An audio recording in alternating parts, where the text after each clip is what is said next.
She didn't cry or scream, just silently watched visitors through the glass barrier. Her large, kitten-like blue eyes, lost and forlorn. They looked at her, as if she were some strange pet. But one engineer happened to see something different, an eternal sadness calling out to him. In that moment, both their worlds changed forever. The Proxima station loomed like a giant metal flower, blooming against the backdrop of distant stars. Its multiple levels housed the galactic menagerie, a sprawling complex that attracted tourists from 3 solar systems. The station's reputation had grown steadily over the decades. What could be more fascinating than species on the brink of extinction? The advertising hologram would flash as visitors entered the main concourse. Jim Praxton moved through the maintenance corridor behind the East Wing, Endangered Sentience exhibit. His steps were careful, methodical, like everything else about him. The reinforced polyglass walls required regular calibration to maintain the precise humidity and atmospheric pressure for each specimen. That's what they called them here, specimens, not beings. The lighting in the maintenance shaft was dim, illuminating just enough of his control panel to allow him to work efficiently. As senior life support engineer for the East Wing, Jim prided himself on precision. He'd been handling the life support systems for nearly 5 years now, and not once had there been a failure on his watch. His eyes glanced through the one-way observation panel towards specimen 734. The official logs called her Nixarian, but that term had been largely scrubbed from public discourse. Jim knew her only by her designation, though sometimes in his private thoughts. He wondered what her real name might have been. The female Nixarian sat motionless on the simple platform that served as both bed and chair in her exhibit. Her skin was a deep blue, with subtle metallic highlights that caught the light when she moved, which wasn't often. Her long, silver-white hair was woven into intricate braids that fell past her shoulders. The menagerie had dressed her in what they called ancestral attire, worn brown fabric, deliberately cut to display the tribal markings and scars across her blue skin. Jim had noticed over months of observation that she only moved when the crowds thinned. Then, occasionally, she would approach the glass and trace strange symbols with her fingertip, symbols that would fade as her hand lifted from the surface. Visitors streamed past her exhibit, parents lifting children for a better view, teenagers snapping holographic souvenirs with their personal devices. Few bothered to read the information panel that simply stated, "Last known female Nixarian, preserved from extinction event on Nixar Prime. Estimated age, 26 Earth years." Jim checked the oxygen-nitrogen ratio on his panel. Perfect, as always. He was about to move on to the next enclosure when he heard the soft rapping of a child's knuckles on the glass. Normally, the sound-dampening systems prevented the specimens from hearing outside noises. But Jim noticed the Nixarian's head lift slightly. For a brief moment, her large, cat-like blue eyes seemed to focus, not on the child, but somehow beyond, as if sensing another presence. Jim felt an unexpected chill. In all his time working here, he'd never seen her react to anything outside her enclosure. His finger hovered over the recalibration switch as he watched her more intently. The corridor of the menagerie buzzed with activity as Jim made his way to the staff sector after his shift. His mind kept returning to that moment of apparent awareness from specimen 734. It was probably nothing, just a coincidence of timing. Still, something about those eyes haunted him. "Praxton! Earth to Praxton!" A voice broke through his thoughts. Technician Morales was waving at him from the break room doorway. "You look like you've seen a ghost. Want to grab a synth coffee before next shift?" Jim shook his head. "Can't. Need to review the atmospheric logs for Section 4. The methane levels were fluctuating." Morales rolled his eyes. Always the dedicated engineer. "Hey, did you hear? They're upgrading the security systems next week. Neural pattern detection or something fancy. Management's worried about." He lowered his voice. Connection attempts. Connection attempts? Jim frowned. Yeah. Apparently some activists tried to communicate with the Zentari in the North Wing last month. Caused quite a stir with the board. Jim nodded absently, his mind still on the blue-skinned woman and her distant gaze. I'll keep an eye out, he said, turning toward his quarters. His small room was standard issue for mid-level staff. A sleep pod, hygiene unit, and workstation. Jim sat at his desk and pulled up the day's logs, but found himself opening a separate search window instead. He typed Nixarian language. The results were sparse. Most links led to content restricted by Galactic Council Treaty 4.5.7. Jim scrolled through what little information was available. Undecodable pictographic system. Attempts at translation unsuccessful. Linguistic origins unknown. One small note caught his attention. Possible cultural similarities to ancient Earth civilizations observed, but deemed coincidental by xenolinguistic experts. Jim saved what information he could find and closed the search. Something didn't feel right. The sparse details, the heavy restrictions was as if someone wanted to erase the Nixarians from history completely. He slept poorly that night. Dreams filled with blue skin and symbols that seemed to dance just beyond his understanding. The next evening, Jim took a detour through a rarely used maintenance shaft. It ran directly behind the Nixarians' enclosure and provided a better viewing angle than his usual station. He told himself it was merely professional curiosity. Checking the life support systems from all possible vantage points was just good engineering. The menagerie was nearly empty at this late hour. A few nocturnal visitors moved quietly through the dimly lit corridors, but the Nixarians' exhibit was momentarily deserted. Jim paused at the small observation window, expecting to see her in her usual still position. Instead, she was standing, her back to him, tracing something on the glass with her finger. The overhead lights in her enclosure had dimmed for the night cycle, but her skin seemed to emit a faint luminescence of its own.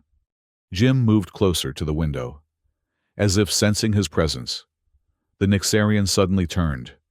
For a heart-stopping moment, their eyes met through the one-way glass impossible. He knew, since she couldn't see him. Yet he could have sworn those large blue eyes were looking directly into his. Then the lights in the maintenance corridor flickered, momentarily illuminating him. In that brief flash, the Nixarian's expression changed. Recognition? Shock? He couldn't be sure. But she raised her hand to the glass, palm flat against the surface. Jim's heart raced. She knew he was there. Somehow. She knew. She began to trace symbols again, more urgently now. Complex patterns that seemed vaguely familiar to Jim, though he couldn't say why. His mind raced with half-formed memories of ancient scripts he'd studied in university. These weren't random markings. They had structure, purpose. Then, the maintenance light stabilized, once again hiding him in shadow. The Nixarian's hand dropped, and she retreated to her platform, resuming her characteristic stillness as a late-night visitor approached her enclosure. Jim stood frozen, his mind whirling. That wasn't the behavior of a mindless specimen. That was communication deliberate, intentional. And those symbols.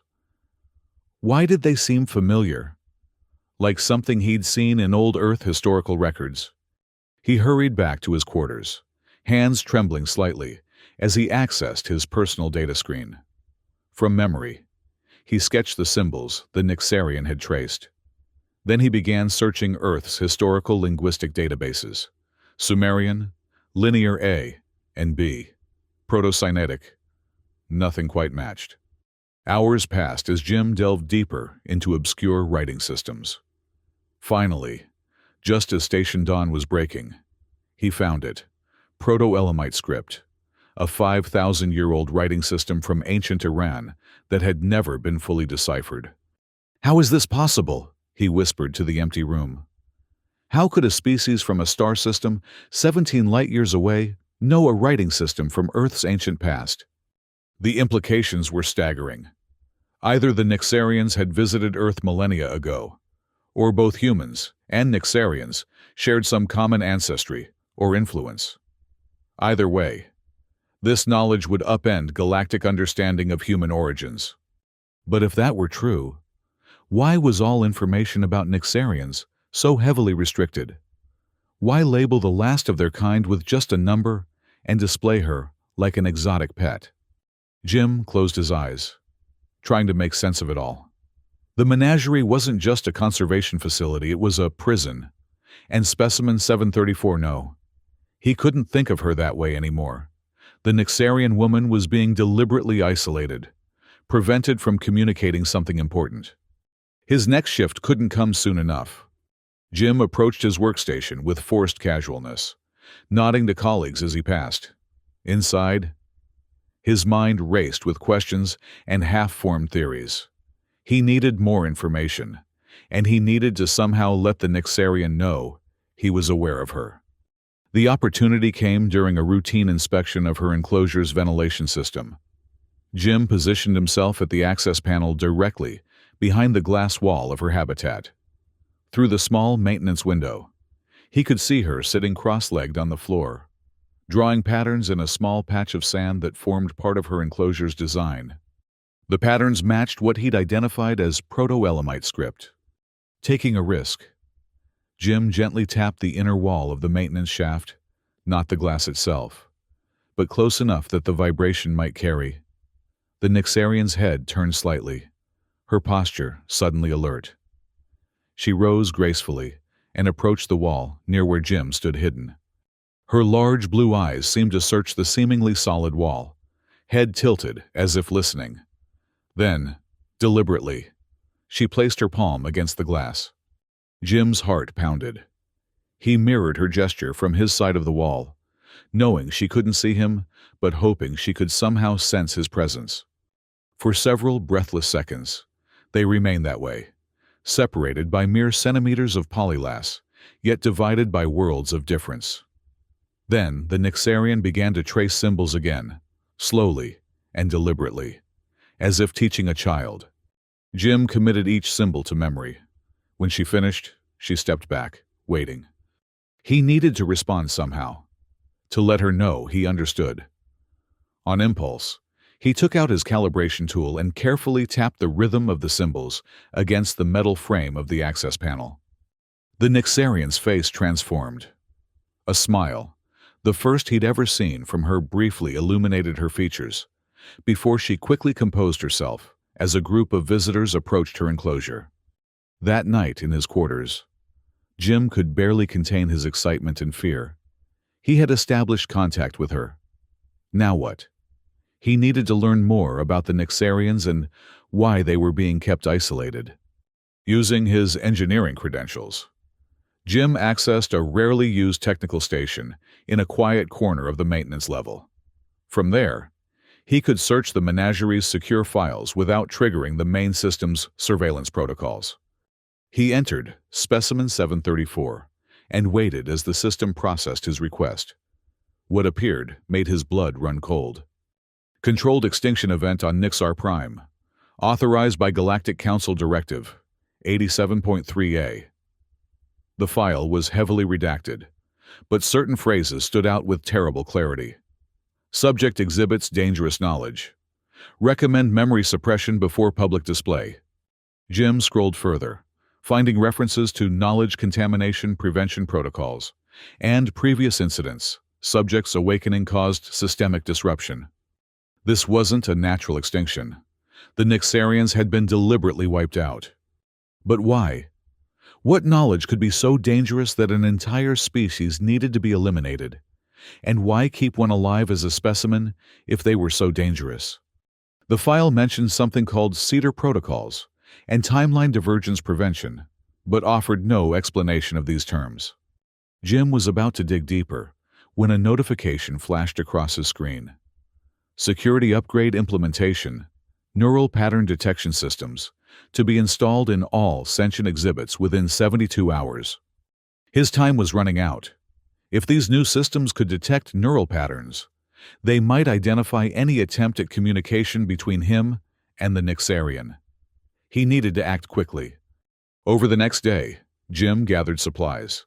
A portable atmosphere regulator, modified to create a controlled disruption in the North Wing's environmental systems.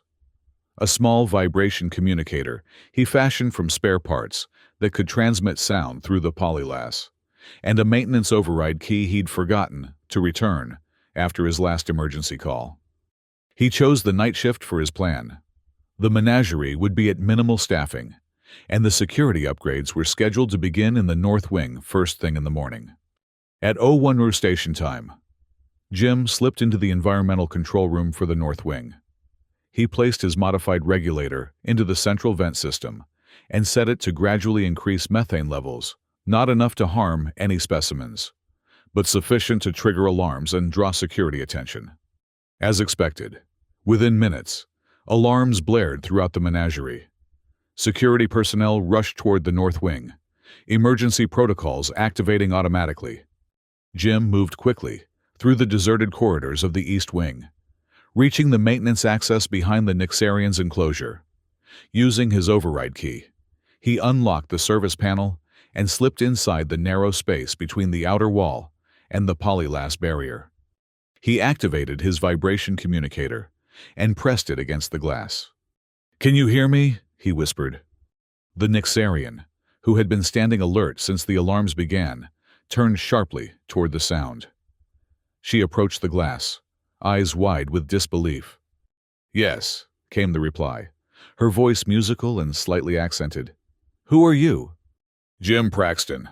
I'm an engineer. I'm going to help you get out of here." Her blue eyes widened further. "My name is Lanira, not 734.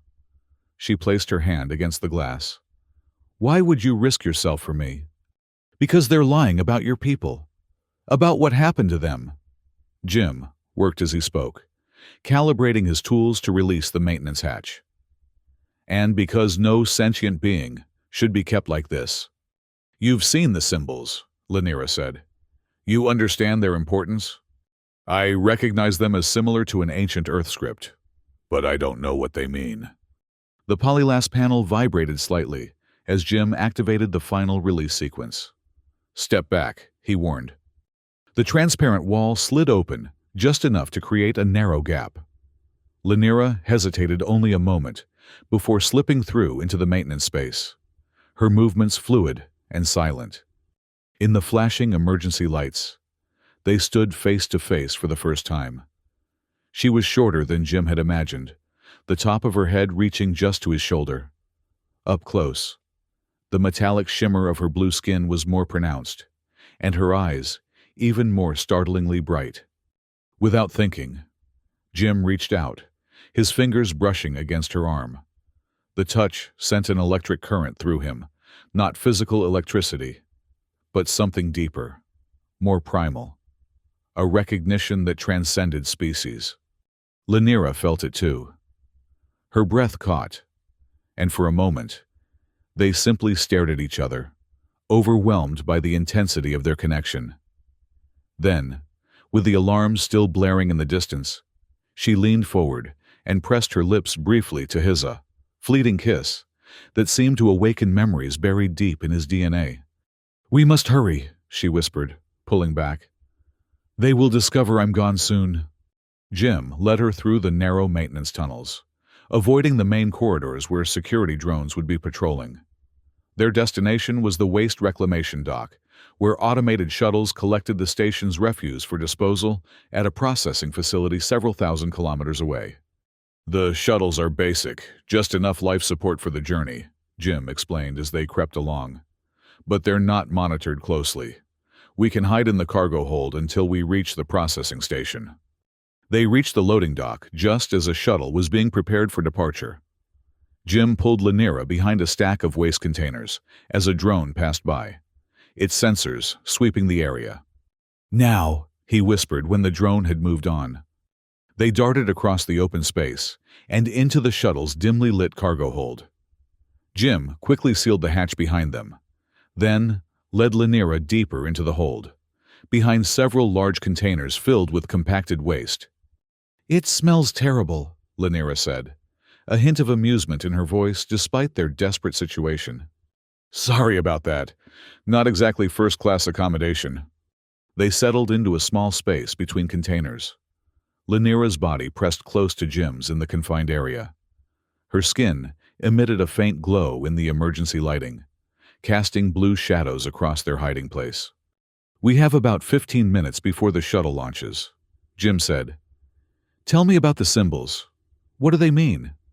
Lanira's expression grew solemn. "They are timeline markers our history, the history humans and Nixarians share." She pushed up the sleeve of her garment, revealing intricate markings across her forearm.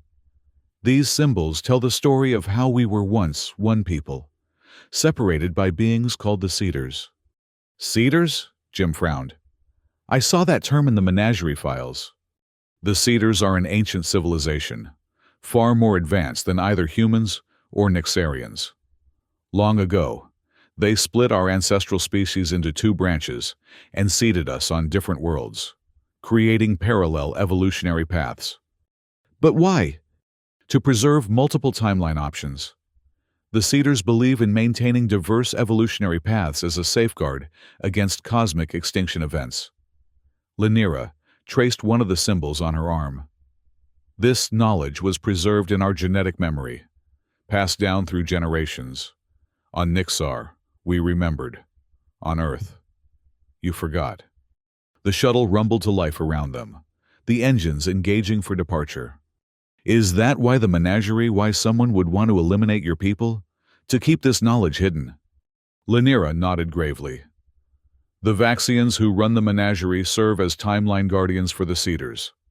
They believe that if humans discover their true origins, it will collapse the timeline separation and trigger a catastrophic realignment." "And would it?" "Not catastrophic. No, but transformative." Her blue eyes held his. "Our species would remember our shared past. The artificial barriers between us would fall. The cedar nodes on Earth would activate."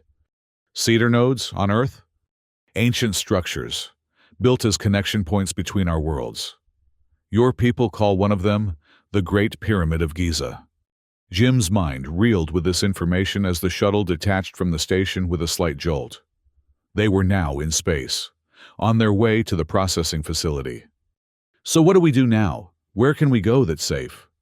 Lanira's expression was determined. "Earth. We must reach the Great Pyramid and activate the Cedar node. It will broadcast the truth to all humans and awaken the genetic memory that has been suppressed for millennia." The journey to the waste processing facility was tense but uneventful. Jim and Lanira remained hidden in the cargo hold, speaking in hushed tones as Lanira explained more about the shared history of their species and the complex relationship with the Cedar civilization. "The Cedars aren't evil," she explained. "They believe they're preserving cosmic balance, but their timeline guardians, like the Vaxians, have become corrupted over time, turning protection into control and separation." Jim listened, fascinated and disturbed. "How do you know all this if your people were nearly wiped out?"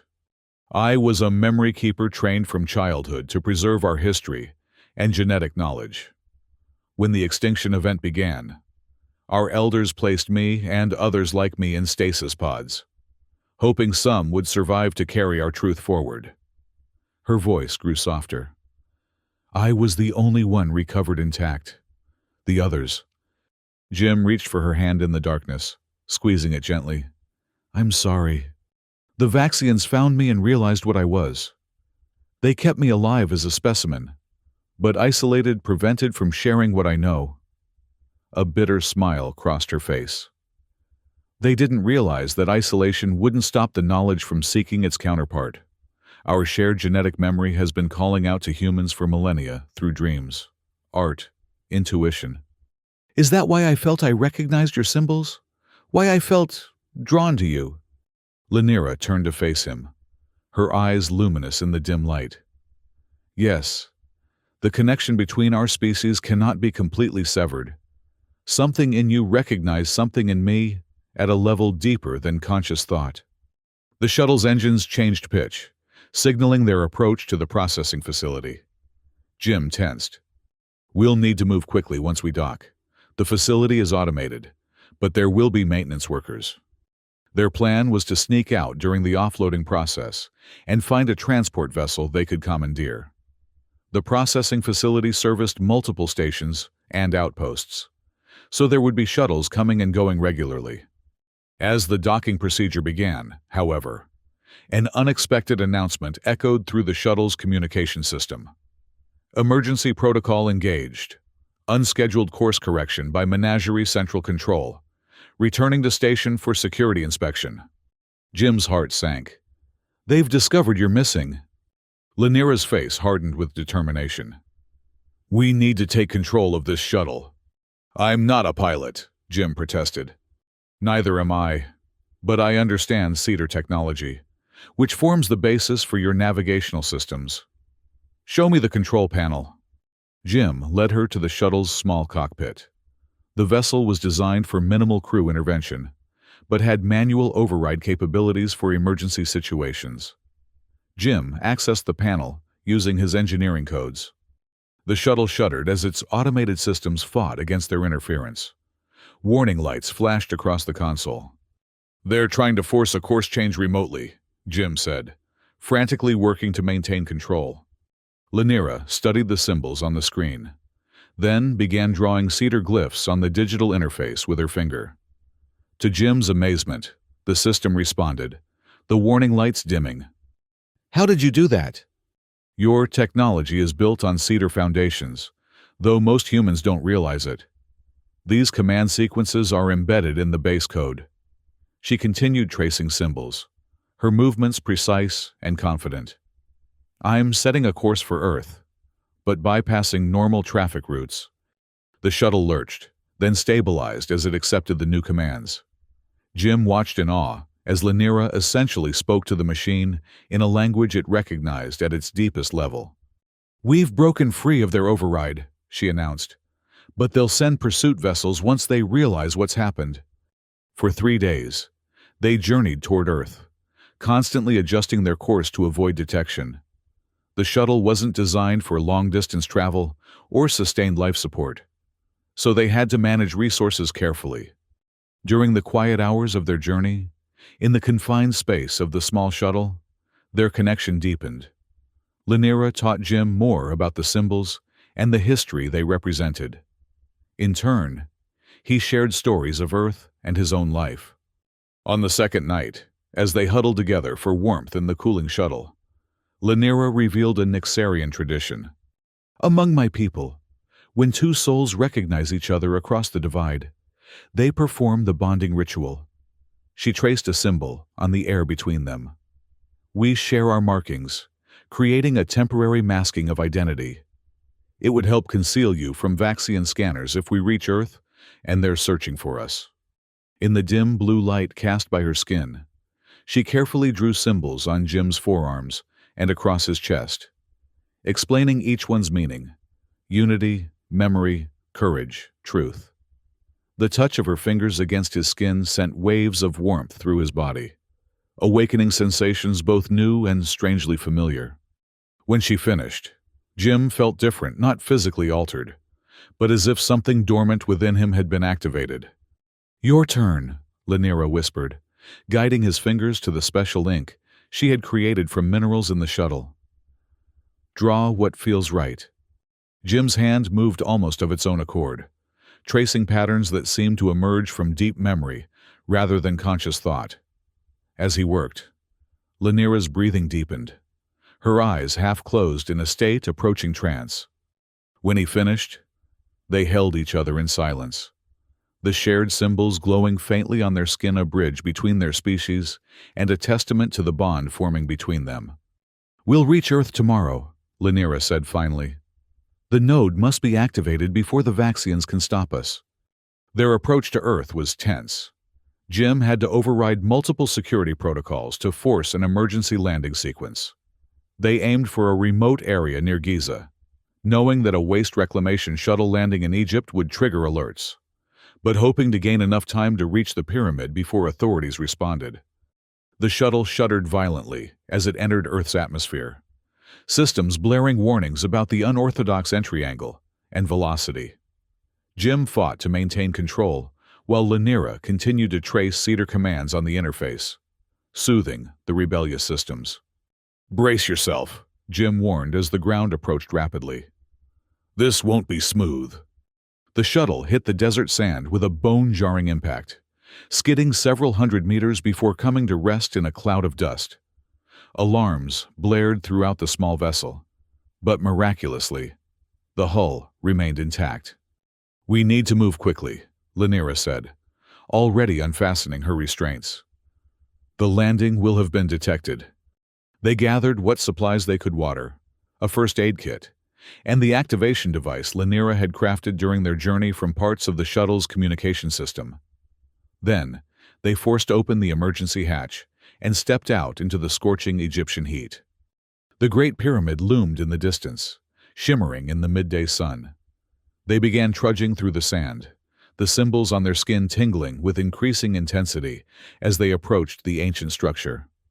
"It senses our presence," Lanira explained, looking down at the glowing markings on her arms. "The node is responding to the Cedar script."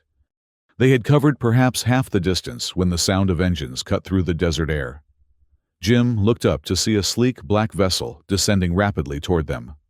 "Vaxian pursuit craft," Lanira identified grimly. "They've found us faster than I expected." The vessel landed between them and the pyramid, kicking up a storm of sand. As the dust settled, a tall, angular figure emerged distinctly non-human, with grayish skin and elongated features. "Director Threll," Lanira whispered, her voice tight with recognition. More figures emerged behind him, Vaxian security personnel in form-fitting combat gear, weapons trained on Jim and Lanira. "Specimen 734, Threll's voice carried across the sand, unnaturally resonant. "And Engineer Praxton, your escape attempt ends here." Jim stepped slightly in front of Lanira, though he knew it was a futile gesture of protection. "You lied about the Nyxarians," he called out. "You orchestrated their extinction." "We maintained timeline integrity," Threll corrected, advancing toward them. "The knowledge the Nyxarians preserved threatened the cosmic balance established by the Cedars. We are merely their guardians." "You became jailers instead of guardians," Lanira countered, stepping forward to stand beside Jim. "The Cedars meant for the timelines to reconverge eventually. That was always the plan." Threll's elongated face showed no emotion, but his voice hardened. "The plan changed. Convergence would destroy thousands of years of careful cultivation. It would free us," Jim argued, "both humans and Nyxarians." "Freedom is chaos," Threll said dismissively. "Now, you will both return to the menagerie. The human authorities have been informed that you are dangerous terrorists attempting to damage an Earth historical monument. No one will question your disappearance." As Threll spoke, Jim felt the symbols on his skin growing warmer. Beside him, Lanira's markings were glowing with increasing brightness. They were close enough to the pyramid for the Cedar node to sense them, even if they couldn't reach it directly. Lanira seemed to realize this too. She caught Jim's eye and gave an almost imperceptible nod toward the ground. Understanding flashed between them. The node wasn't just the pyramid it extended underground. In a sudden movement, they both dropped to their knees, pressing their marked hands into the desert sand. The symbols on their skin flared with brilliant blue light. The ground beneath them trembled. Threll shouted orders to his security team, but before they could reach Jim and Lanira, a shaft of azure light erupted from the sand, engulfing the pair. The Vaxians recoiled as the light expanded outward in concentric circles. From the peak of the Great Pyramid, an answering beam shot skyward, splitting the cloudless blue expanse. The sand around Jim and Lanira shifted, revealing a metal panel inscribed with symbols identical to those on Lanira's skin. They pressed their hands against it in unison, and the panel responded with a surge of energy that rippled outward. Threll and his team were thrown back by the wave of force. The director struggled to his feet, his face contorted with a mixture of rage and fear. "You don't understand what you're doing," he shouted. "The convergence will collapse both timelines." But the process was already beyond stopping. The Great Pyramid had fully awakened, its ancient limestone exterior now pulsing with blue light that seemed to flow from within. The beam, shooting from its peak, widened, then split into multiple rays that arced toward different points around the globe, other ancient sites that had always been more than they appeared. As the light intensified, Threll and his Vaxian soldiers collapsed to their knees, clutching their heads. The cedar energy was overwhelming their neural systems, forcing a recalibration of thought. Jim felt the energy flowing through him as well, but instead of pain, it brought clarity. Memories not his own, yet somehow familiar, flooded his consciousness. Visions of a unified species traveling among the stars, their separation by the cedars, the parallel development of humans and Nyxarians, always meant to find each other again.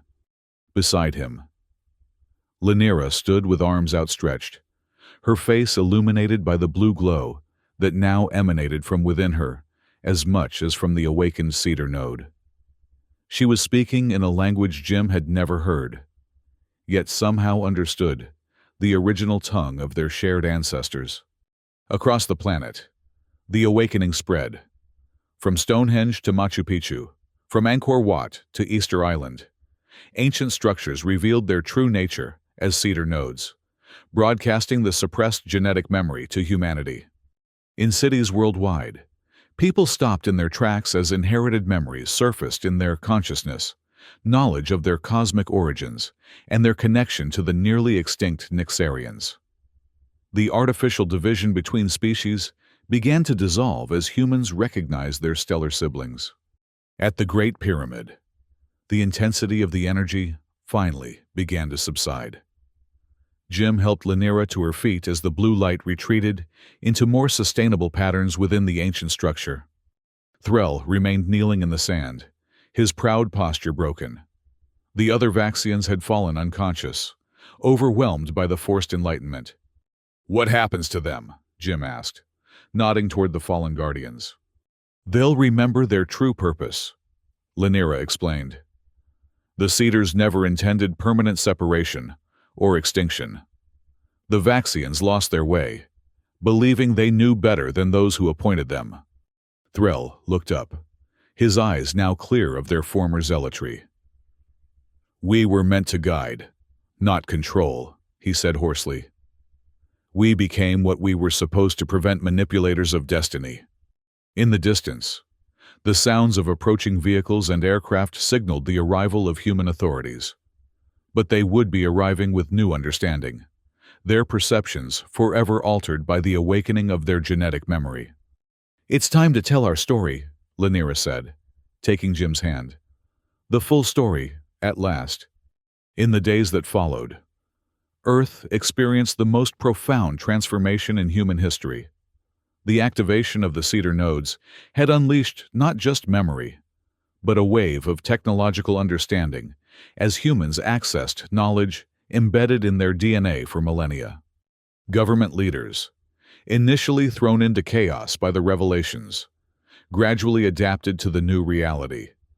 Scientific institutions worked frantically to document and understand the flood of ancestral knowledge now available to humanity. Lanira became the focal point of this transition. As the last known memory keeper of the Nyxarians, she held knowledge that even the awakened genetic memory couldn't fully provide. She addressed the United Nations, explaining the true history of both species and the role of the cedars in cosmic evolution. Jim stood beside her during these historic moments, his engineering background proving invaluable in helping translate Nyxarian technological concepts into terms humans could implement. Their unique bond, human and Nyxarian united, became a symbol of the reunification their actions had triggered. The Vaxians, including Director Threll, underwent their own transformation. The cedar energy had reset their neural pathways, reminding them of their original mission as guides rather than controllers. Threll publicly acknowledged the crimes committed against the Nixarians and began the process of making amends by revealing the locations of other Nixarian survivors, a handful of memory keepers who had been kept in stasis at various menagerie facilities throughout the galaxy. Most significantly, the Great Pyramid, now recognized as the primary cedar node on Earth, became the center of a new era of cooperation and advancement. The ancient structure revealed technological capabilities beyond anything humans had imagined, serving as both a connection point to other star systems and a vast database of cosmic knowledge. 6 months after the awakening, as it came to be called, Jim and Lynira stood on a hillside overlooking the Giza Plateau. The pyramid glowed with subtle blue energy in the gathering dusk, now surrounded by a complex of research facilities where human and Nixarian scientists worked side by side. "I still can't believe how much has changed," Jim said, watching the steady stream of interplanetary vessels landing at the newly constructed spaceport nearby. The ships brought more Nixarian survivors home, along with representatives from other star systems curious about the timeline convergence. Lynira leaned against him, her blue skin complementing the deepening twilight. "The Cedars always knew this day would come. They separated us to protect against cosmic extinction, ensuring that if one branch of our species was lost, the other might survive. But the ultimate goal was always reunification, stronger for having developed along different paths." "And what about us?" Jim asked, turning to face her. "What path do we follow now?" Lynira smiled, the expression transforming her features in a way that still made Jim's heart race. "We've been appointed to the Interstellar Reconstruction Council. You as technical advisor, me as ambassador between species." She traced one of the symbols on his arm, the mark that had begun to fade but would leave its impression forever. "But more importantly, we continue what we started, building a bridge between worlds." In the valley below, the lights of the research complex twinkled like earthbound stars.